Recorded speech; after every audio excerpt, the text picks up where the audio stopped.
चलिए, last class में हमने ऑर्गेनिक केमिस्ट्री चैप्टर खत्म किया था, कुछ क्वेश्चंस किए थे उसके, है ना। 18 एक क्वेश्चन किए थे शायद, 17-18 क्वेश्चन आउट ऑफ 40। ठीक है, आगे बढ़ते हैं, नेक्स्ट चैप्टर चालू करते हैं, that is thermodynamics.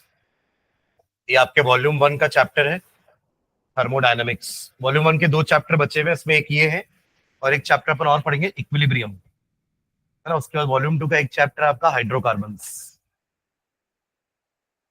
Thermodynamics.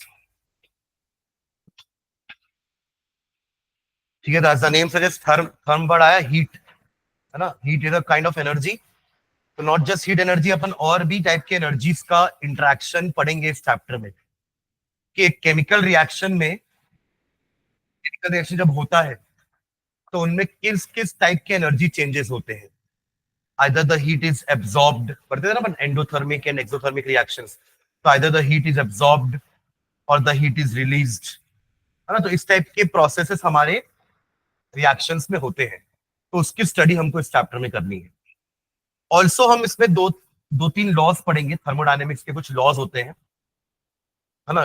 First law of thermodynamics, second law of thermodynamics and third law of thermodynamics, है ना। उसके अलावा हम ये भी देखेंगे कि कौन कौन से रिएक्शन फिजिबल है और कौन से रिएक्शन फिजिबल नहीं है, यानी कि कौन से केमिकल चेंजेस हो सकते हैं और कौन से केमिकल चेंजेस नहीं हो सकते। जैसे कि आप अगर फिजिकल चेंजेस की बात करें तो पानी ऊपर से नीचे गिरता है, राइट, वो एक स्वाभाविक सी चीज है अपने आप। बट अपने आप पानी नीचे से ऊपर नहीं जाएगा, अनटिल अनलेस आप कुछ नीचे मोटर लगा दो जिससे पानी ऊपर चढ़ जाए। समझ रहे हैं क्या? तो इसको बोलते हैं spontaneous and non spontaneous process. मतलब ऐसे प्रोसेसेस जो अपने आप हो जाए या स्वाभाविक है कि ये तो होना ही है, उसको कहते हैं अपन स्पॉन्टेनियस रिएक्शंस। और जो नहीं हो सकते उसको हम कहते हैं नॉन स्पॉन्टेनियस। तो थर्मोडायनेमिक्स से हमें यह भी पता चलता है कि कौन सा एक रिएक्शन स्पॉन्टेनियस है, यानी कि खुद पे खुद हो सकता है, या ऐसे रिएक्शन जो खुद से नहीं हो सकते, ठीक है, उनको हम कहते हैं spontaneous and non spontaneous reaction. ठीक है, थर्मोडायनेमिक्स हमें ये नहीं बताया कि रिएक्शन की स्पीड क्या है, हाँ, बट ये जरूर बता देगा कि रिएक्शन में किस टाइप का एनर्जी और रिएक्शन पॉसिबल है या नहीं है, ये दो चीजें हमें बता देगा।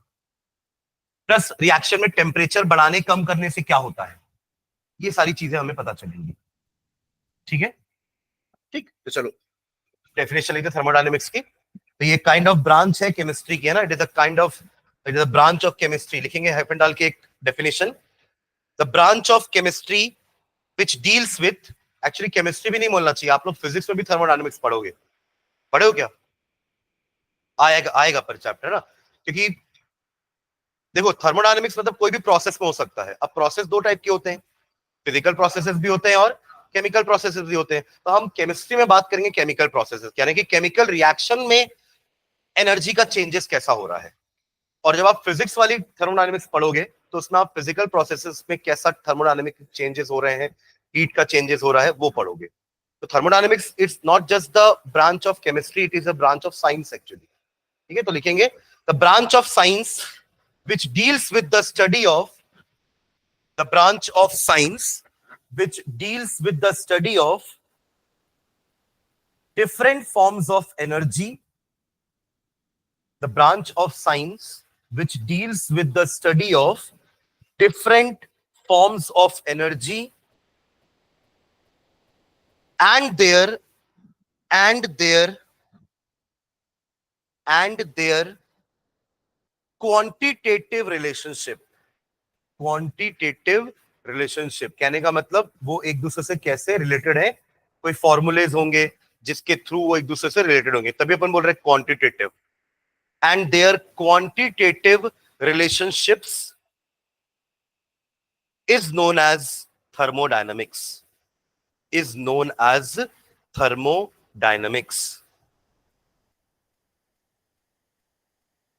ठीक है, और जब हम अपनी स्टडी केमिकल चेंजेस में कन्फाइन हो जाते हैं तो उसको बोलेंगे केमिकल थर्मोडायनामिक्स। ठीक है, एक लाइन उस पर भी लिखना, फुल स्टॉप डाल के नेक्स्ट लाइन में, when we confine our study, when confine, CONFINE, when we confine our study, हाँ, when we confine, CONFINE, confine our study to chemical changes, अगर हम केमिकल चेंजेस में डील कर रहे हैं तो उस थर्मोडायनेमिक्स को क्या बोलेंगे? Chemical thermodynamics. To chemical changes, comma, the branch is known as chemical thermodynamics. The branch is known as chemical thermodynamics.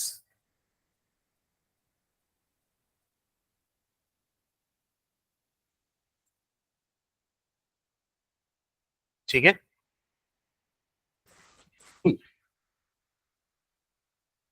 Next line में लिखेंगे इसका इंपॉर्टेंस अपन पढ़ क्यों रहे हैं, इससे अपन को पता क्या चलता है थर्मोडायनेमिक्स, है ना। नेक्स्ट लाइन में लिखेंगे the importance of thermodynamics, the importance of thermodynamics, the importance of thermodynamics lies in the following facts. The importance of thermodynamics lies in the following facts. FACTS. Following facts. First लिखना, first point. It helps us to predict. It helps us to predict. It helps us to predict whether any given chemical reaction, it helps us to predict whether any given chemical reaction, whether any given chemical reaction can occur under the given set of conditions, can occur under the given set of condition, can occur under the given set of conditions. यही मैंने आपको शुरू में कहा था ना कि हम इससे प्रेडिक्ट करेंगे कि वेदर एक रिएक्शन पॉसिबल है या नहीं है, स्पॉन्टेनियस है या नॉन स्पॉन्टेनियस है रिएक्शन। ठीक है, ओके, सेकंड पॉइंट लिखना,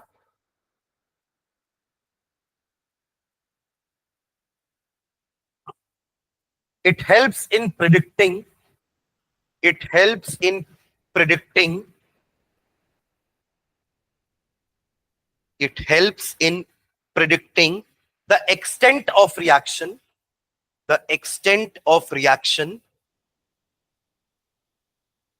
before the equilibrium is attained, before the equilibrium is attained, before the equilibrium is attained. Equilibrium is attain का मतलब समझो, इक्विलिब्रियम का मतलब क्या होता है समझना, इधर सभी यहां देखेंगे।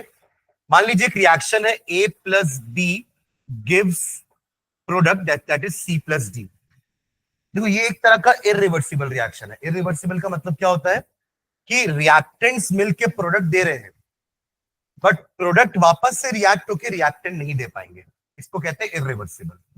और एक होते हैं reversible reactions, A plus B C plus D दिए, उसी कंडीशन में सी डी रिएक्ट करके ए प्लस बी देंगे। तो देखो दोनों में फर्क क्या होता है, ये वाला रिएक्शंस हमेशा कंप्लीशन तक पहुंचता है क्योंकि हमें पता है कि सी और डी तो रिएक्ट करके ए और बी तो बनाएंगे नहीं, तो अल्टीमेटली एक समय ऐसा आएगा जहां पे ए और बी खत्म हो जाएंगे।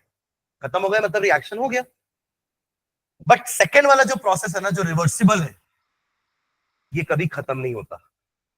क्यों नहीं हो खत्म? जाहिर सी बात है, अगर ए और बी मिलके सी और डी बना रहे हैं तो उसी वक्त सी और डी मिलके ए और बी भी तो बना रहा है, तो ये रिएक्शन कभी खत्म होते ही नहीं है। तो reversible reactions are never completed, क्योंकि रिएक्शन कंप्लीट तभी माना जाता है जब रिएक्टेंट्स खत्म हो जाए। बट यहां तो रिएक्टेंट खत्म ही नहीं हो रहे। क्यों नहीं हो रहे खत्म? क्योंकि प्रोडक्ट फिर से रिएक्ट करके रिएक्टेंट्स को बना दे रहा है। समझ रहे हैं क्या? तो reversible reaction never gets completed, they always attain equilibrium, जो अपना अगला चैप्टर है एक्चुअली। बट थोड़ा सा समझ लो कंसेप्ट इक्विलिब्रियम का मतलब क्या होता है। ये एक ऐसा स्टेट होता है जहां पे रिएक्शन आकर के खत्म तो नहीं हुआ है, ना ही रुका है, चल रहा है, बट इन सब का अमाउंट जो है ना वो कांस्टेंट हो जाता है। ऐसा क्यों होता है? क्योंकि जितनी स्पीड में ए प्लस बी मिलके सी प्लस डी बना रहे हैं, उतनी ही स्पीड में सी प्लस डी मिलके ए प्लस बी बनाना चालू कर देंगे।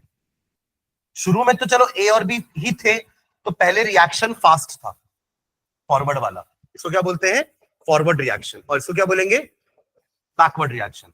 तो शुरू में सी और डी मजे से बन रहे थे, तेजी से बन रहे थे, क्योंकि रिएक्शन में ए और बी ही थे बस।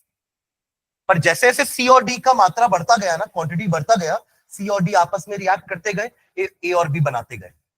एक समय ऐसा आएगा जब दोनों तरफ की स्पीड, रिएक्शन की स्पीड बराबर हो जाएगी, यानी जितनी देर में एक ए और बी मिलके सी और डी बना रहे हैं, उतनी ही देर में एक सी और डी मिलके ए और बी बना देंगे। तो ये वही स्टेट है जहां पे इन दोनों की क्वांटिटी फिक्स हो जाएगी, ना ये और कम होगा ना ये और बढ़ेगा।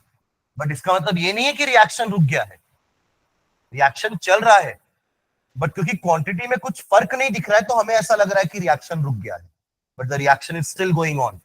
ए प्लस बी अभी भी रिएक्ट करके सी प्लस डी बना रहा है, पर उतने ही समय पे सी प्लस डी मिलके ए प्लस बी फिर से बना दे रहा है। Reaction is not stopped, reaction is not completed, और इसी स्टेज को कहते हैं इक्विलिब्रियम। पर इक्विलिब्रियम पहुंचने से पहले रिएक्शन चल रहा था ना, तो थर्मोडायनेमिक्स हमें यह पता चलता है कि रिएक्शन कब तक चलेगा। ये आपने अभी पॉइंट लिखा है, it help us to predict the extent of reaction before achieving the equilibrium. Equilibrium attain करने से पहले, लेकिन देखो एक बार इक्विलिब्रियम अटेन हो गया तो क्वांटिटीज का जो कंसंट्रेशन है ना, रिएक्टेंट का कंसंट्रेशन कांस्टेंट हो गया, प्रोडक्ट का कंसंट्रेशन भी कांस्टेंट हो गया, अब वो चेंज नहीं होगा। बट दैट डजंट मीन कि रिएक्शन रुक गया है, रिएक्शन चल रहा है। इक्विलिब्रियम एक डायनामिक प्रोसेस होता है, डायनामिक का मतलब जो चलता जाता है, स्टैटिक नहीं है। स्टैटिक का मतलब कि वो ठहर गया है, but the reaction still going on, but वो हमें होता हुआ दिख नहीं रहा है। देखिए हम तो रिएक्शन को होता हुआ तभी मानेंगे जब प्रोडक्ट बढ़ता हुआ दिखेगा, जो कि शुरू में दिख रहा था, पर क्योंकि प्रोसेस हमारा रिवर्सिबल था तो बैकवर्ड रिएक्शन भी स्टार्ट हो गया साइमल्टेनियसली। और उस केस में आपको क्या करना पड़ेगा, अब वेट करना पड़ेगा कि कब इक्विलिब्रियम पहुंचेगा, और अब जाकर के क्वांटिटी क्या हो जाएगी, कांस्टेंट। प्रोडक्ट जितना बना है अब उतना ही बना रहेगा, अब और प्रोडक्ट की क्वांटिटी नहीं बढ़ पाएगी। समझ रहे हैं क्या, क्लियर है, ठीक है। तो इसको बोलते हैं इक्विलिब्रियम, इसको अपन और डिटेल में पढ़ेंगे नेक्स्ट चैप्टर में, ठीक है। चलिए, तो 2 पॉइंट लिखा आपने कि it help us to predict कि whether that reaction can occur in a given set of condition और नॉट, और सेकंड पॉइंट आपने लिखा कि it help us to predict the extent कि रिएक्शन कहां तक चला इक्विलिब्रियम अटेन होने से पहले, ठीक है। चलिए नेक्स्ट हेडिंग डालेगा एक, some basic terms and concepts. ये इंपॉर्टेंट है ना, ये इंपॉर्टेंट इसलिए है ये टॉपिक क्योंकि यहां पे हम अलग अलग टर्मिनोलॉजीज पढ़ने वाले हैं जो हम इस पूरे चैप्टर में यूज करेंगे। सुन रहे हैं क्या, थर्मोडायनेमिक्स पढ़ते वक्त हम ये सारे टर्मिनोलॉजीज बार बार यूज करेंगे, तो आपको इन टर्म्स का मीनिंग समझ में आना चाहिए, ठीक है। इसलिए ये वाला टॉपिक इंपॉर्टेंट है हमारा, ठीक है। चलिए फर्स्ट पॉइंट फर्स्ट लिखेंगे, पहला टर्म लिखेंगे system and surroundings. System and surroundings, system and surrounding. हम कई बार ये वर्ड्स यूज करेंगे अपने थर्मोडायनेमिक चैप्टर को पढ़ते वक्त, सिस्टम भी सराउंडिंग भी। तो इनका मीनिंग क्या है, लिखते हैं सिस्टम एंड सराउंडिंग। देखो सिस्टम का मतलब क्या होता है, सिस्टम का मतलब आपका वो गिवन केमिकल रिएक्शन जो हो रहा है, लेट्स से अगर वो एक बीकर में हो रहा होगा ना, तो वो बीकर आपका सिस्टम है। सुन रहे हैं क्या, जैसे आप अगर घर में चाय बना रहे हो तो जो चाय की तपेली है ना जिसमें आप चाय बना रहे हो वो आपका सिस्टम है, और उसके अलावा यूनिवर्स पूरा सराउंडिंग है आपका। क्योंकि ये जो चाय की तपेली है अगर हीट लिबरेट करी होगी तो ये सराउंडिंग में जा रही है, आप अगर साइड में खड़े हो तो आपको भी गर्माहट लगेगी, यानी कि the system is releasing heat to the surrounding. तो उस सिस्टम के लिए सराउंडिंग क्या है, बची हुई पूरी दुनिया उसकी सराउंडिंग है, और वो हमारा सिस्टम है, ठीक है। तो लिखेंगे सिस्टम का मीनिंग, हाइफन डाल के लिखना, the part of the universe, the part of the universe, the part of the universe chosen for thermodynamic consideration, the part of the universe chosen for thermodynamic consideration। Thermodynamic consideration मतलब जिसका आप study कर रहे हो, है ना, जिसका आप टेम्परेचर प्रेशर का स्टडी करना चाह रहे हो, वो आपका सिस्टम है। A part of the universe chosen for thermodynamic consideration is called a system. Thermodynamic consideration is called a system. Full stop. और नेक्स्ट टाइम में सराउंडिंग का मीनिंग लिखेंगे. The remaining portion of the universe. System को छोड़ के पूरा universe surrounding है. The remaining portion of the universe excluding the system. System इसमें इंक्लूड नहीं करेंगे. Excluding the system, the remaining portion of the universe excluding the system is called surrounding, is called surroundings. ठीक है. चलिए next second term लिखना. Types of system. Types of system.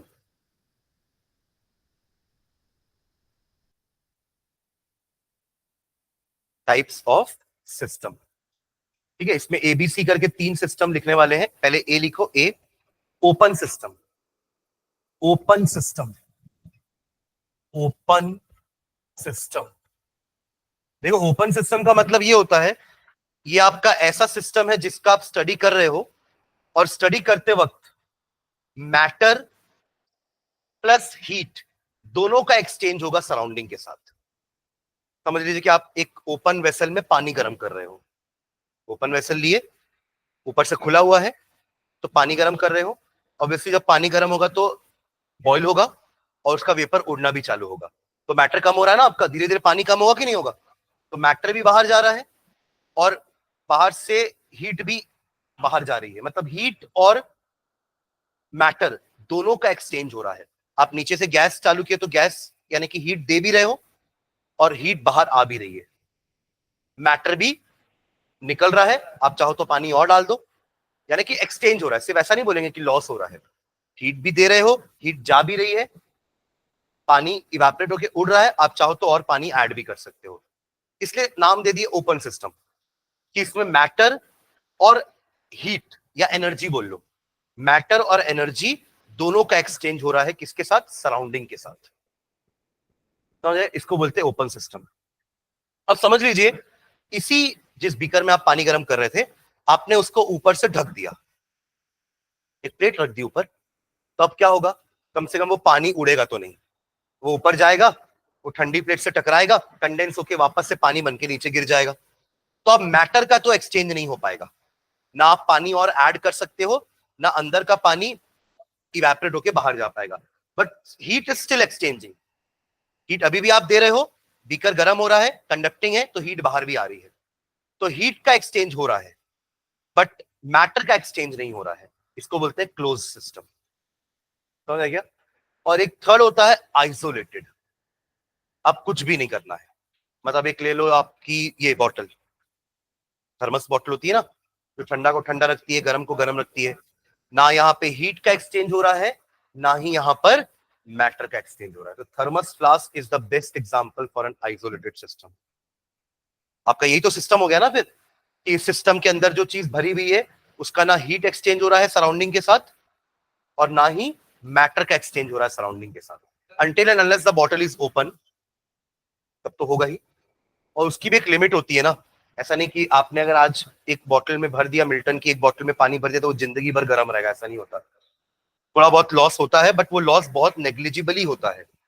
मतलब उस गर्म पानी को ठंडा होने में या नॉर्मल आने में शायद 12-15 घंटे या 18 घंटे लग जाए, क्योंकि वो हीट एक्सचेंज कर रहा है बट बहुत ही कम, है ना. देखो एकदम आइडल सिस्टम नहीं बन पाता वो भी. हमने भले वैक्यूम, अंदर वैक्यूम भी लगा हुआ है ना, ऊपर से हमने रबर भी रहता है उसके ऊपर ढक्कन में. तो सब ऐसी चीजें लगाई हैं जिससे हीट एक्सचेंज ना हो. सब इंसुलेटर्स हैं, राइट, ताकि हीट एक्सचेंज ना कर पाए. पर तब भी एकदम 100% परफेक्ट सिस्टम नहीं बन पाता है. थोड़ा बहुत हीट एक्सचेंज होता है जिससे कि आधे घंटे में नहीं तो 12-15 घंटे में उसका हीट एक्सचेंज होता है सराउंडिंग के साथ और धीरे से वो पानी ठंडा हो जाएगा. ठीक है. बट वो एक तरह का आइसोलेटेड सिस्टम है जिसमें एकदम ओपनली हीट और मैटर का एक्सचेंज नहीं हो रहा है. ठीक है. तो ये हमारे 3 सिस्टम हो गए: open system, close system and isolated system. ठीक है. तो पहला लिखो ओपन सिस्टम, हाइफन डाल के डेफिनेशन लिखना. A system is said to be an open system. A system is said to be an open system. A system is said to be an open system if it can exchange both matter and energy, if it can exchange both matter and energy with the surroundings.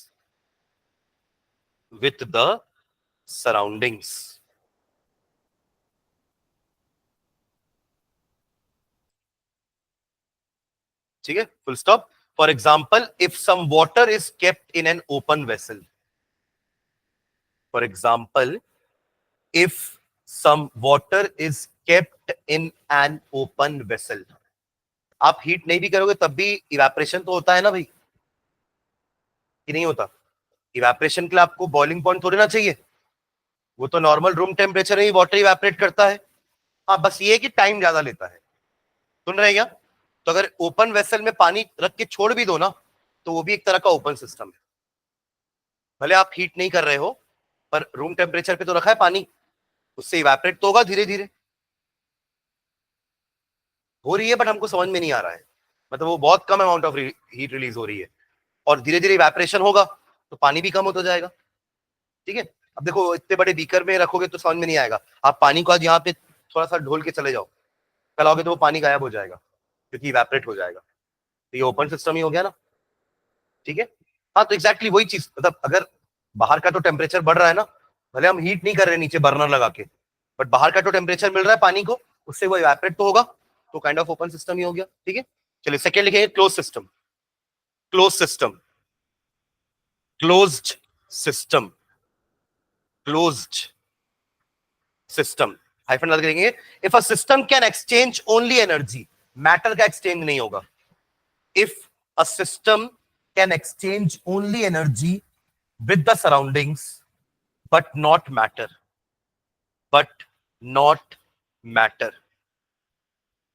If a system can exchange only energy with the surroundings but not matter, comma, it is called a closed system. It is called a closed system. If a system can exchange only energy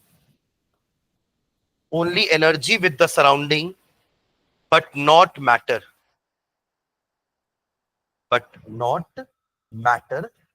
it is called a closed system. ठीक है, example लिख लो. if some water is placed in a closed metallic vessel, if some water is placed in a closed, और metallic क्यों ले रहे हैं? ताकि heat exchange हो सके, है ना. if some water is placed in a closed metallic vessel, इसके पहले वाला ओपन वेसल था, ये मेटालिक वेसल है बट क्लोज्ड है. ठीक है, तो एंडोथर्मिक होगा तो रिएक्शन हीट एब्सॉर्ब करेगा रिएक्टेंट्स, और अगर एक्सोथर्मिक होगा तो हीट का रिलीज होगा. ये अपन पढ़े ना, एंडोथर्मिक एक्सोथर्मिक. तो एंडोथर्मिक का मतलब होता है heat is absorb by the reactants, और एक्सोथर्मिक में प्रोडक्ट के साथ साथ हीट भी लिबरेट होगी, उसको कहते हैं एक्सोथर्मिक. ठीक है, एंडो यानी कि एंटर, एक्सो यानी कि एग्जिट. हीट का एंटर होना, हीट का बाहर निकलना. ठीक है, चलिए third, isolated system. Isolated system,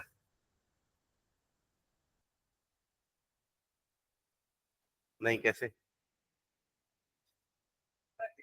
हाँ, अंदर जा रहा है, इवेपोरेशन हो रहा है, और पानी बाहर भी आ रहा है, मैटर, क्योंकि आपका जो अर्दन पॉट होता है वो पोरस होता है, थोड़ा बहुत पानी बाहर आता है, वही इवेपोरेट होता है, उसके कारण तो इवेपोरेशन कॉजेस कूलिंग, और आपका पानी ठंडा रहता है.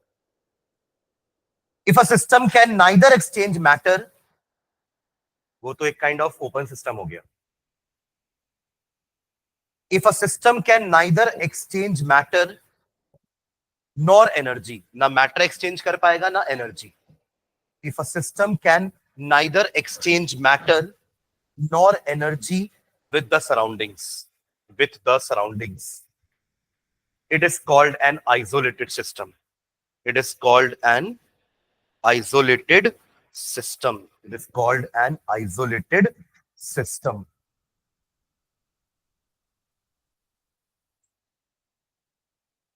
Example लिख लो. Water placed in a thermos flask. या टी, चाय, T placed in a thermos flask. तो कुछ देर के लिए तो गर्म रहेगी वो अच्छे से. Water और या T placed in a thermos flask. THERMOS space देके फ्लास्क, थर्मस फ्लास्क. ठीक है. तो ये तीन टाइप के हमारे सिस्टम हो गए. ये हमारा दूसरा हेडिंग था ना. पहला अपन ने सिस्टम और सराउंडिंग डिफाइन किया. दूसरा अपन पढ़े कि कितने टाइप के सिस्टम होते हैं, है ना. Open, closed end isolated. ठीक है. चलिए थर्ड लिखेंगे. थर्ड डेफिनेशन अपन पढ़ने वाले हैं. हाँ लिखेंगे इसमें. State of a system and state variables. State of a system and state variables. State of a system and state variables. And state variables. देखो स्टेट का मतलब क्या होता है? कंडीशन. आपका सिस्टम अभी किस कंडीशन पे है उसको बोलते हैं उसकी स्टेट. जैसे अभी आपका सिस्टम का टेम्परेचर ये है, इतने प्रेशर पे है. अगर आपने हीट बढ़ाई तो टेम्परेचर बढ़ेगा ना उसका. तो आपने कुछ चेंजेस किए तो टेम्परेचर चेंज होगा, प्रेशर चेंज होगा. तो ये चेंज हो रहे हैं इसलिए इनको वेरिएबल्स भी बोल रहे हैं. वेरिएबल क्या होते हैं? वेरिएबल एंड कांस्टेंट पढ़ते हो ना आप लोग मैथ्स में. तो वेरिएबल्स वो होते हैं जिनकी वैल्यू चेंज हो सकती है. तो आपके सिस्टम का टेम्परेचर चेंज हो सकता है. अगर आपने टेम्परेचर यानी कि आपने हीटिंग की बाहर से तो सिस्टम का टेम्परेचर बढ़ेगा. आपने कूलिंग की तो सिस्टम का टेम्परेचर कम भी हो सकता है. तो अगर मान लीजिए पहले वो उसका टेम्परेचर प्रेशर T1 P1 था तो ये उसकी एक स्टेट है. ये उसकी एक स्टेट है. अभी वो इस स्टेट में है. आपने हीट किया, इसको समझ लीजिए. तो उससे टेम्परेचर बढ़ के T2 हो गया और प्रेशर बढ़ के P2 हो गया. अब ये दूसरे स्टेट में चला गया. तो ये हो गई उस समय की कंडीशन या स्टेट सिस्टम की. ये हो गई इस समय की कंडीशन या स्टेट सिस्टम की. और ये कहलाएंगे स्टेट वेरिएबल्स. क्योंकि ये चेंज हुए तो सिस्टम की स्टेट चेंज हो गई. समझ रहे क्या? तो ये कंबाइनली आप स्टेट बोलोगे और इन फिजिकल क्वांटिटीज को हम क्या बोलेंगे? State variables. क्योंकि इनके चेंज होने से आपके सिस्टम की स्टेट चेंज हो रही है. पहले आप बोलोगे कि पानी का ग्लास ठंडा था, हीट करने के बाद पानी का ग्लास गर्म हो गया, तो स्टेट चेंज हो गई ना आपके सिस्टम की. आपका सिस्टम क्या था? पानी का ग्लास. तो पहले उस सिस्टम की स्टेट अलग थी, टेम्परेचर कम था, हीट करने पर उसकी स्टेट चेंज हो गई, अब वो गर्म हो गया. तो टेम्परेचर चेंज हुआ ना. तो temperature is a state variable. और ठंडा था तो कंडीशन कूल थी, अब स्टेट हो गई है हॉट. तो स्टेट एंड स्टेट वेरिएबल. समझ में आया क्या क्या बात कर रहे हैं अपन? लिखना हाइफन डाल के. The state of a system means, state of a system means the condition of the system. System किस हालत में है अभी. The state of a system means the condition of the system. और वो कंडीशन अपन कैसे बताते हैं सिस्टम की? उसका टेम्परेचर बता के, है ना, उसका प्रेशर बता के, उसका वॉल्यूम बता के, ये सब फिजिकल क्वांटिटीज बता करके. ठीक है. The state of a system means the condition of the system which is described in terms of, which is described in terms of, which is described in terms of properties such as temperature,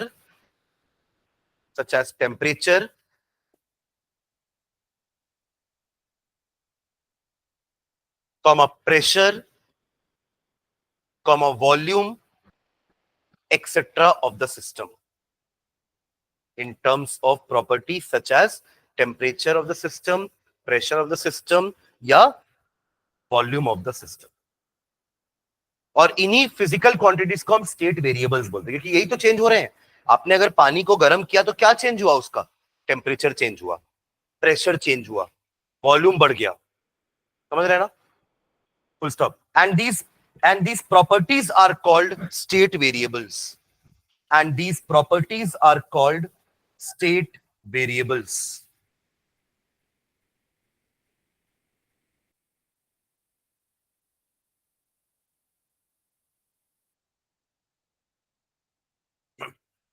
state variables and these properties are called state variables. ठीक है, चलिए अगला definition, अगला term लिखेंगे, state function. State function, state function. जो state function का मतलब होता है ऐसे फंक्शंस जो आपके सिस्टम की इनिशियल स्टेट और फाइनल स्टेट पे डिपेंड करते हैं. उनकी वैल्यूज इनिशियल स्टेट और फाइनल स्टेट पे डिपेंड करती है, उस पे डिपेंड नहीं करती कि ये वहां तक पहुंचा कैसे. जैसे आपकी एनर्जी समझना, पोटेंशियल एनर्जी आप समझते हैं ना, हाइट में आप हो तो आपकी एक पोटेंशियल एनर्जी होगी जिसको अपन डिफाइन करते हैं mgh. ये होता है ना फॉर्मूला mgh. एक काइनेटिक एनर्जी होती है हाफ mv स्क्वायर और एक पोटेंशियल एनर्जी होती है mgh. तो मान लीजिए आपको एक बिल्डिंग के टेरेस तक जाना है, ठीक है, तो आप गए सीढ़ियों से और टेरेस तक पहुंच गए, ऊपर जाके खड़े हो गए. वहां पे आपकी एनर्जी क्या होगी, आपका मास लेट्स से 50 kg है, आप पे ग्रेविटी जो 10 लगने वाली है, 9.8 या 10, और हाइट जितना भी बिल्डिंग का हाइट होगा वो, ठीक है. तो आपने ऐसे अपनी पोटेंशियल एनर्जी कैलकुलेट कर ली, ठीक है. आप फिर नीचे आए, अब आप फिर ऊपर गए, बट इस बार आप लिफ्ट से ऊपर गए, है ना. पहले ऐसे ऐसे करते करते ऊपर गए, अब सीधा ऊपर गए. यानी पहले आपका पाथ ऐसे ऐसे था, अब आपका पाथ स्ट्रेट था, बट पहुंचे तो वही ना. लिफ्ट से जाने से टेरेस थोड़ा ऊपर थोड़ी ना हो गया, टेरेस तो वही है ना, कि नीचे आ गया टेरेस. आप जल्दी पहुंच गए, बस आपने काम कम किया, आप थके कम, बट पहुंचे तो उतना ही ना. और वहां जाने के बाद मास भी उतना ही रहेगा आपका. ग्रेविटी क्या लिफ्ट से आया तो कम लगेगी क्या, उतनी लगेगी, और हाइट ऑफ बिल्डिंग भी सेम है. मतलब पोटेंशियल एनर्जी एक स्टेट फंक्शन है जो कि किस पे डिपेंड कर रहा है, इनिशियल एंड फाइनल पॉइंट पे. उसको नहीं पता कि आप लिफ्ट से गए थे कि सीढ़ियों से गए थे. पोटेंशियल एनर्जी तो उतनी ही रहेगी, आप लिफ्ट से जाओ या आप सीढ़ियों से जाओ, देखिए आप उतनी ही हाइट पे पहुंचे हो. तो ऐसे फंक्शंस को, ऐसे वेरिएबल्स को या ऐसी प्रॉपर्टीज को हम स्टेट फंक्शन कहते हैं, जो इनिशियल और फाइनल पॉइंट बस देखते हैं, ये नहीं देखते कि आपका पाथ कैसा था वहां तक पहुंचने का. तो एक अगर स्टेट फंक्शन है तो एक पाथ फंक्शन भी होगा. पाथ फंक्शन पाथ पे डिपेंड करेगा. तो डिस्प्लेसमेंट, हाँ बोल सकते हैं स्टेट फंक्शन है कि वो सिर्फ इनिशियल और फाइनल पॉइंट देखता है, बट डिस्टेंस पाथ फंक्शन है कि अगर आपको इस पॉइंट से इस पॉइंट रीच करना है तो आप अगर ऐसे आओगे तो आपने ज्यादा डिस्टेंस कवर किया है, आप ऐसे जाओगे तो आपने कम डिस्टेंस कवर किया है. डिस्टेंस की वैल्यू चेंज हो रही है ना, यानी कि डिस्टेंस पाथ पे डिपेंड कर रहा है, बट डिस्प्लेसमेंट हमेशा सेम रहेगा क्योंकि वो सिर्फ इनिशियल और फाइनल पॉइंट देखता है. एग्जैक्टली अगर आपको ऐसे समझ में आ रहा तो ऐसे समझो कि distance is a path function whereas displacement is a state function. Am I clear? ठीक है ना. तो यहाँ पे अपन डिस्टेंस डिस्प्लेसमेंट की बात नहीं करेंगे कि ये फिजिक्स नहीं है, हम केमिस्ट्री की बात करेंगे. तो हम एनर्जी की बात करेंगे कि energy is a state function, work is a path function. काम आपने ज्यादा किया ना, ठीक है. चलो लिखना है इसमें.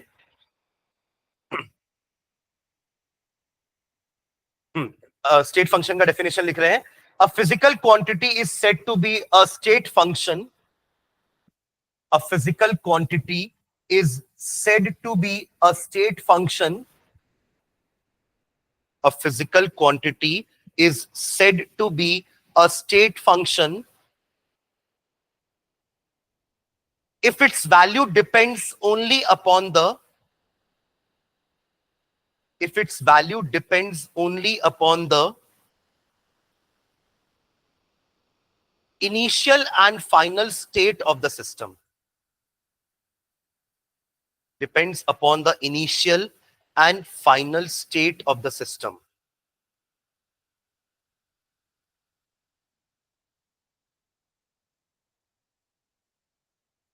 Depends upon the initial and final state of the system and does not depend upon the path and does not depend upon the path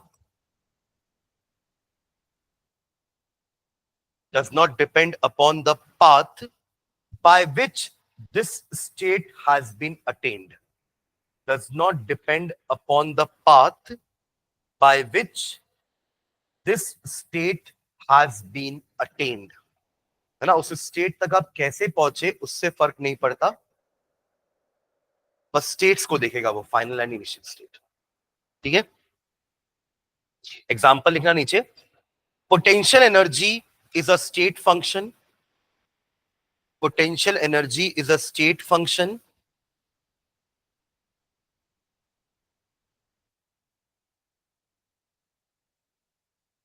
है ना। और भी होते हैं, जैसे वॉल्यूम हो गया, प्रेशर हो गया, टेम्परेचर। टेम्परेचर को तो ना पता कि आपने बर्नर से हीट किया, कि आपने लाइटर से हीट किया, कि आपने माचिस से हीट किया, उसको क्या करना है, उसका टेम्परेचर पहले T1 था, अब बढ़ के T2 हो गया है, वो वहां तक पहुंचा कैसे उसको फर्क नहीं पड़ेगा। Same happens with pressure. तो ये टेम्परेचर, प्रेशर, वॉल्यूम, ये सब स्टेट फंक्शन है। ठीक है, जो पहले और आखिरी स्टेट पे डिपेंड करेंगे, आप वहां तक कैसे पहुंचाए उसको फर्क नहीं पड़ता। ठीक है, तो क्या लिखे, potential energy is a state function while work done is a path function, while work done is a path function।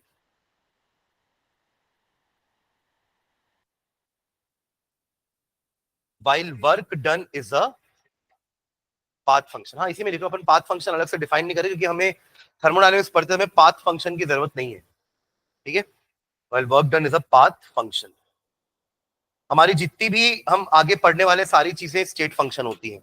इस चैप्टर में हम एंथैल्पी पढ़ेंगे। एंथैल्पी आपने वर्ड सुना ना पहले भी, वही एनर्जी को अपन एंथैल्पी बोल देते हैं।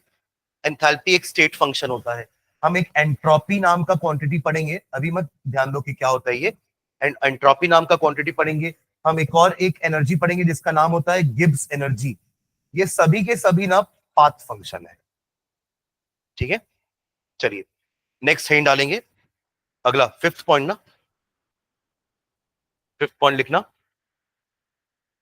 Extensive and intensive properties. Extensive and intensive properties. Extensive and intensive property. ठीक है, दोनों को एक एक करके पैराग्राफ में डिफाइन करता है, हाइफन डाल के लिखो। Properties which depend upon the, properties which depend upon the, properties which depend upon the quantity of the matter, quantity of the matter, properties which depend upon the quantity of the matter contained in the system, contained in the system, properties which depend upon the quantity of the matter contained in the system are called extensive properties, are called extensive properties, are called extensive properties। Example लिखना इसका, मास। मास है कि नहीं, देखो देखो हमने क्या define किया, समझना। ऐसी प्रॉपर्टीज जो मैटर की क्वांटिटी पे डिपेंड करेगी, तो मास तो करेगा ना। आप मैटर बढ़ाओगे तो मास बढ़ेगा नहीं क्या, मैटर कम कर दो तो मास कम हो जाएगा। व्हाट अबाउट वॉल्यूम, वॉल्यूम भी आप मैटर बढ़ाओ, आप मैटर बढ़ाओ वॉल्यूम बढ़ेगा, मैटर कम कर दो वॉल्यूम कम हो जाएगा। वॉल्यूम मतलब क्या, space occupied by the matter. तो मैटर जितना ज्यादा होगा वॉल्यूम उतना ज्यादा घेरेगा वो, और मैटर जितना कम होगा कम वॉल्यूम घेरेगा। मतलब ये इनकी वैल्यू किस पे डिपेंड कर रही है, मैटर की क्वांटिटी पर। ठीक है, तो क्या लिखे एग्जांपल आप लोग, mass comma volume comma internal energy. ये पढ़ेंगे अपन इस चैप्टर में, इंटरनल एनर्जी, फिर enthalpy, entropy, Gibbs energy, GIBBS, Gibbs energy, etcetera. ये सारी प्रॉपर्टीज ऐसी हैं जो मैटर के कंटेंट पे डिपेंड करेगी, क्वांटिटी पे। मैटर कम कर दोगे तो वैल्यूज कम हो जाएंगी, मैटर बढ़ाओगे तो वैल्यू बढ़ जाएगी। ठीक है, अगले पैराग्राफ में इंटेंसिव का डेफिनेशन लिखेंगे, लिखेंगे properties which depend only upon the, properties which depend only upon the nature of substance. उसकी क्वांटिटी पे डिपेंड नहीं करेगा, nature of substance, nature of substance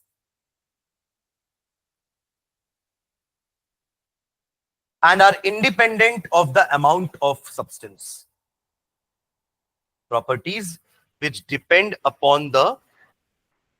only upon the nature of the substance and are independent of the amount of the substance are called intensive properties. Are called intensive properties. Are called intensive properties.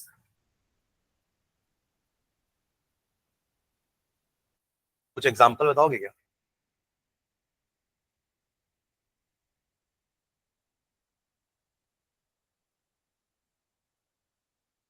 देखो आप ये पढ़ते थे ना physics में, एक refractive index पढ़े आप? ग्लास इतना बड़ा ले लो या ग्लास इतना छोटा सा ले लो, रिफ्रैक्टिव इंडेक्स 1.5 ही रहेगा उसका। मतलब ये ऐसी क्वांटिटी हो गई जो मैटर के क्वांटिटी पे डिपेंड नहीं कर रही है, नेचर पे, कि ग्लास का नेचर कैसा है। समझ रहे हैं क्या? ठीक है। और कुछ सोचो जो इस पे डिपेंड करती है, विस्कोसिटी होती है ना, वो भी आपके नेचर पे डिपेंड करती है। सरफेस टेंशन, ये सब आपके नेचर पे डिपेंड करती है, not on the matter content. ठीक है। विस्कोसिटी मतलब गाढ़ापन, हाँ, फ्लूइड का फ्रिक्शन इज विस्कोसिटी। ठीक है।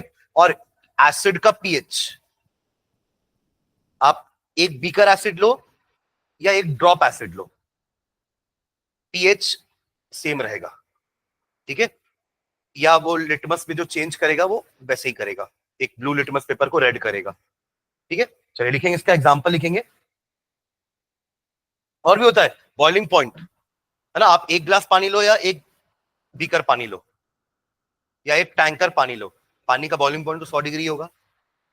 ठीक है। हाँ, लिखेंगे एग्जांपल। इलेक्ट्रिसिटी क्या? नहीं, वो तो चार्ज की क्वांटिटी पे डिपेंड करेगा, जितना ज्यादा चार्ज लोगे उतना ज्यादा करंट प्रोड्यूस होगा।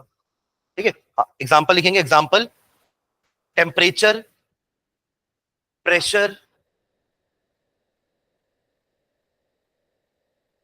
रिफ्रैक्टिव इंडेक्स, डेंसिटी के बारे में क्या ख्याल है? हाँ, आप ये मत सोचना कि पानी ज्यादा ले लोगे तो पानी की डेंसिटी बढ़ जाएगी, नहीं, वॉल्यूम भी तो बढ़ रहा है उसके हिसाब से। तो m/v का रेशियो हमेशा कांस्टेंट रहेगा। तो डेंसिटी भी हर चीज की कांस्टेंट होती है ना। जैसे पानी की डेंसिटी कांस्टेंट है 1 ग्राम पर सेंटीमीटर क्यूब या फिर 1000 kg पर मीटर क्यूब, अलग अलग यूनिट में है, पर वाटर की डेंसिटी यही है हमेशा। ऐसे हर सब्सटेंस की डेंसिटी फिक्स है। ठीक है। हाँ, तो डेंसिटी भी एक तरह का इंटेंसिव प्रॉपर्टी जो मैटर पे डिपेंड नहीं करेगा। हाँ, क्या लिखे? डेंसिटी लिख लिए, comma, boiling point, freezing point, boiling point, freezing point, pH, pH, P capital H, small P capital H, pH, etcetera.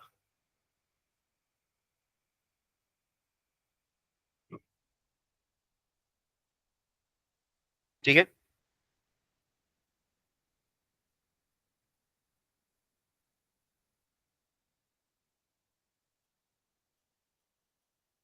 चलिए एक और अगला हेडिंग डालना, थर्मोडायनामिक प्रोसेसेस।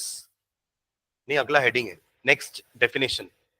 आपने अभी क्या लिखा? पहले स्टेट फंक्शन लिखे, उसके बाद इंटेंसिव एंड एक्सटेंसिव प्रॉपर्टी आपका अगला डेफिनेशन था। हाँ, नेक्स्ट टर्म्स लिख रहे हैं अपन। हाँ, आप लोग क्या नंबर दे रहे हो मुझे नहीं पता। पहला था स्टेट एंड सराउंडिंग, दूसरा था टाइप्स ऑफ सिस्टम, तीसरा था state of system and state variables, चौथा था स्टेट फंक्शन, पांचवा इंटेंसिव एंड एक्सटेंसिव, छठवा लिख रहे हैं। हाँ, thermodynamic processes, thermodynamic processes, thermodynamic processes. देखो, प्रोसेस का मतलब ये होता है जो आप सिस्टम में कर रहे हो। सुन रहे हो क्या? आपने सिस्टम में जो भी काम किया ना उसको प्रोसेस बोलते हैं। कि अगर आपने सिस्टम को हीट किया तो हीट करने से टेम्परेचर प्रेशर चेंज हुआ ना, तो ऐसी एक्टिविटी जिससे सिस्टम का स्टेट चेंज हो जाए उसको प्रोसेसेस बोलते हैं। ठीक है। हाइफन डाल के लिखो definition. A thermodynamic process is said to occur. आप प्रोसेस नहीं करोगे तो सिस्टम का स्टेट चेंज नहीं होगा। A thermodynamic process is said to occur is said to occur when the system changes from one state to another. Is said to occur when the system changes from one state to another. When the system changes from one state to another.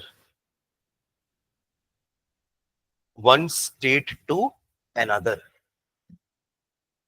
Full stop. Following are different types of processes. Following are different types of processes.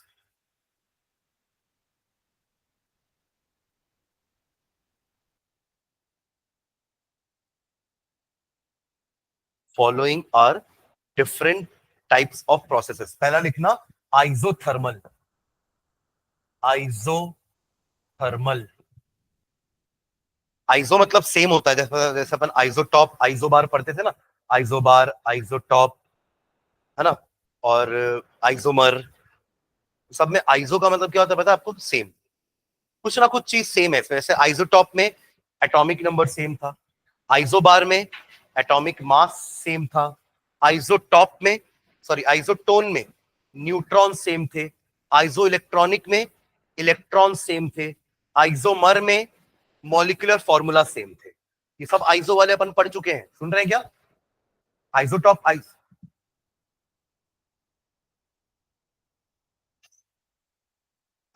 आइजो अपन 9th में पढ़ते थे, है ना, but 11th में आने के बाद हमने उसी में आइजोटोन पढ़ा जिसमें न्यूट्रॉन सेम होने चाहिए, आइजो इलेक्ट्रॉनिक पढ़ा जिसमें इलेक्ट्रॉन सेम होने चाहिए। ऐसे दो स्पीशीज जिनके इलेक्ट्रॉन सेम है, नंबर ऑफ इलेक्ट्रॉन सेम है, उनको आइजो इलेक्ट्रॉनिक स्पीशीज बोलते हैं। और ऐसे दो स्पीशीज जिनके नंबर ऑफ न्यूट्रॉन सेम है, दे आर आइजोटोन्स। और आइसोमर्स अभी ऑर्गेनिक में पढ़े थे, आइसोमर्स वो होते हैं जिनके मॉलिक्यूलर फॉर्मूले सेम है। तो in the same way isothermal क्या होगा? जिसका टेम्परेचर कांस्टेंट रहेगा। हाँ, नहीं, टेम्परेचर कांस्टेंट। एक सिस्टम है जिसका टेम्परेचर कांस्टेंट है, इसका मतलब उसमें हीट का एक्सचेंज होना चाहिए, वरना अगर देखो सिर्फ वो हीट लेता रहेगा तो टेम्परेचर बढ़ता रहेगा। तो सिस्टम आपका ऐसा होना चाहिए कि वो अगर हीट ले रहा है तो उतनी हीट देता भी जाए, ताकि उसका ओवरऑल टेम्परेचर कांस्टेंट रहे। मतलब अगर उसने कुछ हीट ली जिससे उसका टेम्परेचर 5 डिग्री से बढ़ गया, तो उसको तो अपना टेम्परेचर कांस्टेंट रखना है ना, तो वो उतना हीट लिबरेट भी कर देगा जिससे उसका टेम्परेचर वापस से उतना ही आ जाए जितना पहले था। यानी कि इस सिस्टम में हीट का एक्सचेंज होना चाहिए। आपको ऐसा समझ में आ रहा हो कि आइसोथर्मल में हीट एक्सचेंज क्यों होना चाहिए? पर आइसोथर्मल में हीट एक्सचेंज इसलिए होना चाहिए ताकि उस सिस्टम का टेम्परेचर कांस्टेंट रहे। ऐसा ना हो कि सिर्फ अंदर हीट आ रही है तो उससे टेम्परेचर बढ़ जाएगा, पर हमें तो टेम्परेचर कांस्टेंट चाहिए, तो हीट बाहर भी जानी चाहिए, ताकि उसका टेम्परेचर अगर पहले से 20 डिग्री था तो बढ़ने से, मतलब हीट देने से बढ़ रहा है, तो वो लिबरेट कर देगा तो वापस से 20 हो जाएगा। ठीक है, हाइफन डाल के लिखना है इसमें।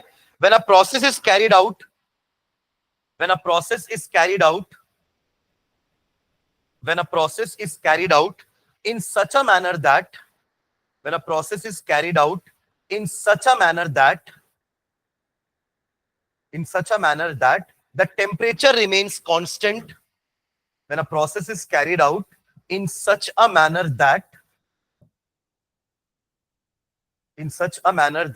the temperature remains constant throughout the process, throughout the process.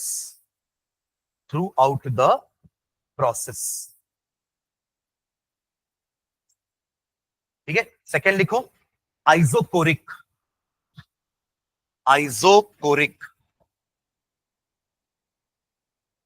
कोरिक ना वॉल्यूम से रिलेटेड है, कोरिक। तो यहां पे वॉल्यूम कांस्टेंट होना चाहिए, है ना, सुन रहे क्या? प्रोसेस ऐसा करना है अपन को कि ओवरऑल सिस्टम का वॉल्यूम हमेशा सेम रहे। सुन रहे क्या? तो आप ऐसा समझो कि आपने एक रिएक्शन करवा रहे हो, है ना, जो गैसियस रिएक्शन है, और उस गैसियस रिएक्शन को ना क्लोज्ड बीकर में कराना। आपको पता ना, गैस में इंटरमोलिकुलर फोर्स ऑफ अट्रैक्शन बहुत वीक होता है, और गैस का कोई डेफिनेट वॉल्यूम भी नहीं होता है, ना डेफिनेट वॉल्यूम होता है ना डेफिनेट शेप होता है। ये अपन पढ़े ना क्लास 9 से, gases are those which have neither definite shape not definite volume. जो बीकर का वॉल्यूम वही गैस का वॉल्यूम। तो अगर आपने इस बीकर को ओपन कर दिया तो गैस का तो वॉल्यूम पूरा यूनिवर्स हो जाएगा, वो गैस कहीं भी जा सकती है। पर अगर आपने क्लोज्ड वेसल में गैस को रखा तो इस गैस का वॉल्यूम हमेशा कांस्टेंट है, आप कितना भी हीट क्यों ना कर लो। प्रेशर जरूर बढ़ेगा बट वॉल्यूम तो उतना ही है क्योंकि वेसल तो क्लोज्ड है, बंद है ना, पूरा पैक है, तो वेसल का वॉल्यूम कैसे बढ़ेगा?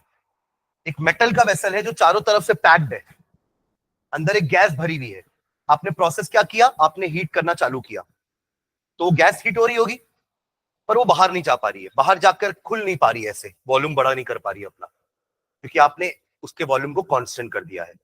तो आप गैस को कितना भी हीट करो, कितना भी कूल करो, गैस का वॉल्यूम इतना ही रहेगा। तो आप ये प्रोसेस करवा रहे हो एक कांस्टेंट वॉल्यूम कंडीशन में, समझ गए क्या? भाई पंडाल के लिखो।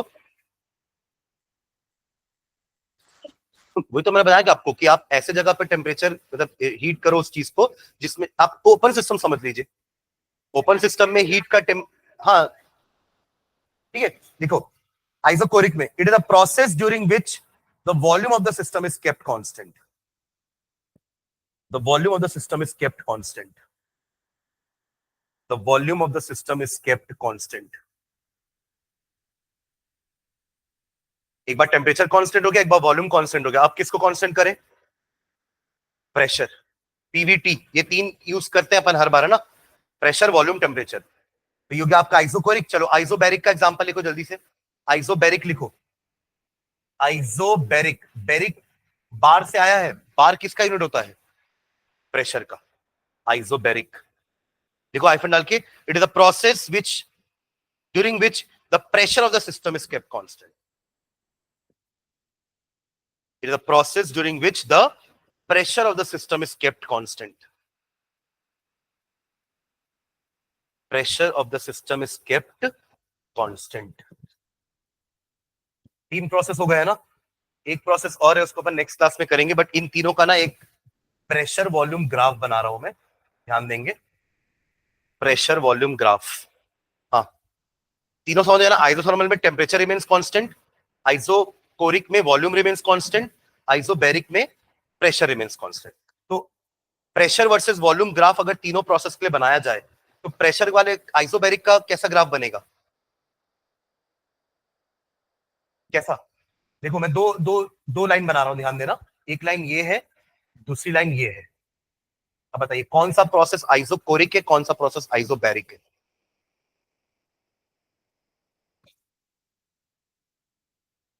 हाँ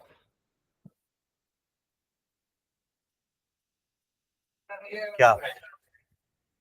आइसोबैरिक, हॉरिजॉन्टल लाइन आइसोबैरिक। देखो ना प्रेशर कांस्टेंट है, इतना टाइम क्यों लग रहा है भाई? ये प्रेशर कांस्टेंट नहीं दिख रहा क्या आपको? प्रेशर का वैल्यू चेंज हो रहा है क्या? कांस्टेंट है इस वैल्यू पर, तो ये हो गया आपका आइसोबैरिक। और आप देखो यहाँ वॉल्यूम कांस्टेंट है, ये हो गया आपका आइसोकोरिक। ठीक है, ठीक है। और एक आइसोथर्मल होता है जिसमें आप टेम्परेचर चेंज करोगे, देखो वहां वहां प्रेशर वॉल्यूम चेंज होगा, टेम्परेचर बढ़ाने से प्रेशर बढ़ेगा, वॉल्यूम भी बढ़ेगा। ठीक है, तो उसका ग्राफ कुछ ऐसा बनता है, देखना ऐसा कुछ, ये हो गया आपका आइसोथर्मल। ठीक है, ये ग्राफ बना लो, पीवी ग्राफ है ये तीनों प्रोसेस का, आइसोथर्मल, आइसोकोरिक, आइसोबैरिक। ठीक है, इसका क्या मतलब है? देखो प्रेशर कम हो रहा है, वॉल्यूम बढ़ रहा है, या उल्टा वॉल्यूम बढ़ रहा है, तो सॉरी वॉल्यूम कम हो रहा है, प्रेशर बढ़ रहा है। ठीक है, आइसोथर्मल का ये लाइन है, ये आइसोबैरिक, या आइसोकोरिक। ठीक है, एक प्रोसेस और है एडियाबैटिक, उसको अपन नेक्स्ट क्लास में करते हैं, और दो चार टर्म्स और है ना, वो पढ़ने के बाद अपन फर्स्ट लॉ स्टार्ट करेंगे। ठीक है।